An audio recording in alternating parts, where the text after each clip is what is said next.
정의당도 비판의 입장을 냈습니다. 이번 대선이 콩가루 대선이다라고 비판했습니다. 정의당의 이야기입니다. 스스로를 도박 중독자, 도박꾼이라고 자칭할 정도로 자신의 불법 도박 행위에 대한 부끄러움이 없었습니다. 이재명 후보가 곧바로 사실관계를 인정하고 사과문으로 입장을 표명했지만 이미 대선은 콩가루가 되고 있습니다. 비전과 민생을 향한 정책은 없고 온통 양당 후보와 가족들의 범법 행위로만 도배되고 있습니다. 자, 지금 정의당도 강한 비판의 성명을 냈는데 진중권 전 교수는 페이스북에 조국 그리고 이재명 후보 두 사람을 저격하며 조적조 명정명이다. 즉 조국의 적은 조국이고 이재명 후보의 적은 이재명 후보다라고 글을 올렸습니다. 어떤 글일까요? 조적조 명정명, 진중권 전 교수의 글이고요. 두 분의 글이, 과거 글이 있습니다. 이재명 후보의 과거 트윗, 나라 망할 징조 두 번째는 도박이다라고 이재명 후보가 과거에 강하게 도박, 이 나라가 관한 도박, 나라 망할 징조가 도박이다라고 강하게 도박에 대해서 비판을 했던 글. 그럴 수밖에 없었던 게 이재명 후보의 부친이 도박 중독 때문에 그랬던 것. 그 조 전 장관은 아버지에게 배운 대로 한다라고 또 과거 2016년에 썼던 트윗을 올렸습니다. 아버지에게 배운 대로 한다. 즉 진중권 전 교수는 조국 전 장관의 글로 이재명 후보의 과거 글까지 지금 소환을 한 셈인데 사실 뭐 한편으로 생각해 보면 정익진 변호사님, 네. 그 자녀 일이 부모 뜻대로 되지 않는 것은 뭐 동서양을 막론하고 참 안타까운 일인데 한편으론, 그런데 또 한편으로 생각해 보면 이게 그냥 자녀의 일탈로 치부하기에는 그렇다면 모든 자녀들이 이러냐라는 건 아니거든요. 불법 도박, 상습 도박, 어떤 뭐 성매매 의혹과 관련된 글들 커뮤니티에 올린 상당히 부적절해 보이는 글들은 일반적인 자녀들의 일탈의 범위를 넘어서는 범죄의 영역을 오가는 글이기 때문에 이재명 후보 아버지 입장으로서는 뭐 상당히 충격적일 것 같은데요. 만약에 이걸 몰랐다면. 일단 뭐 조국 전 장관의 트윗이나 그다음에 진중권 교수의 말이나 틀린 게 없어요. 왜냐하면 사람들이 저보고 깜짝 놀라거든요. 오랜만에 보는 어르신들이 야, 너 커가면서 니네 아버지랑 똑같다 이 이야기 많이 듣고요.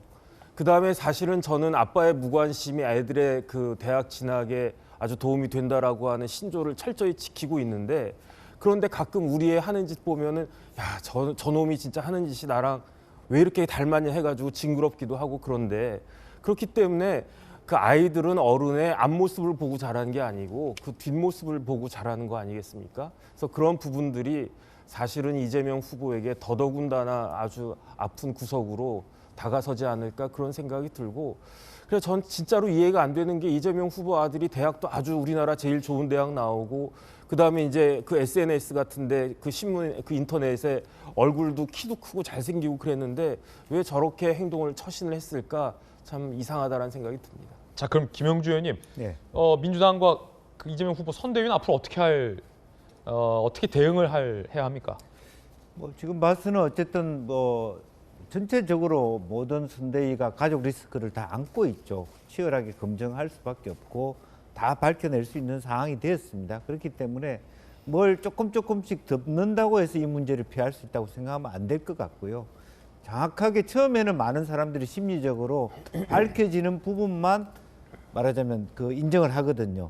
다 이런 것은 설마 이것까지 알아낼까 하고 때문에 아까 말한 대로 후보 그 아들 본인이 인정한 것만큼만, 다른 건 아니죠. 다른 거 아니라고 얘기할 수도 있어요. 그러니까 후보 당사자, 후보 아들 당사자의 말만 믿고, 또 마찬가지로 윤석열 캠프도 김건희 씨의 말만 믿고 그것을 그대로 대응했다가는 정말 어려움에 처할 수 있기 때문에 다양한 의미에서의 팩트 체크가 이루어져야 될 것 같고, 꼭 일이 벌어지고 난 다음에 사후에 약방문하는 식이 아니라 지금 모든 후보 진영에서 모든 가족과 관련된 친식과 관련된 팩트 체크를 또 제보를 정확하게 진지하게 받아들일 필요가 있다, 그렇게 생각이 듭니다. 사실 큰 선거 많이 해보셨으니까 후보 본인에게 따져 묻기는 그래도 비교적 쉬워요.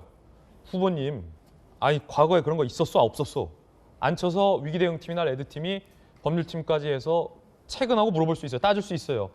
비공개적으로. 그런데 뭐 후보의 가족과 관련된 일을 가족을 불러서 따지기는 사실은 쉽지 않을 텐데 네. 뭐 양 후보 모두 다 지금 공통적인 건데 민주당에는 저런 팩트 체크를 하는 대응팀이 있습니까 지금? 팩트체크 대응팀이 있죠. 있습니까? 그렇지만 이제 그것이 실제로 뭐 모든 캠프에서 상황실이나 그런 데서 팩트체크를 다 합니다만은 그렇지만 그 팩트체크 대응팀이 얼마나 주도권을 가지고 후보나 후보 당사자를 부를 수 있는 권한을 제공해 주느냐 어떤 문화 분위기 그런 문제라고 봅니다. 그건 후보의 몫이다. 네. 그리고 또 후보가 그렇게 할 수 있도록 말하자면 상황이 또 있을 필요도 있죠. 뭐 지금 보면 민주당 이해찬 대표의 태도, 뭐 말하면 국민의힘의 김종인 총괄 선대위원장의 태도가 어떠냐에 따라서 훨씬 더 그것을 더 열심히 팩트 체크를 하고 방어할 것이냐, 대충 후보 눈치를 볼 것이냐, 거기서 또 승패가 갈릴 수 있는 부분이라고 그렇게 생각이 듭니다. 예, 앞으로의 대응도 일종의 리스크가 될 수 있다라는 말씀이셨군요.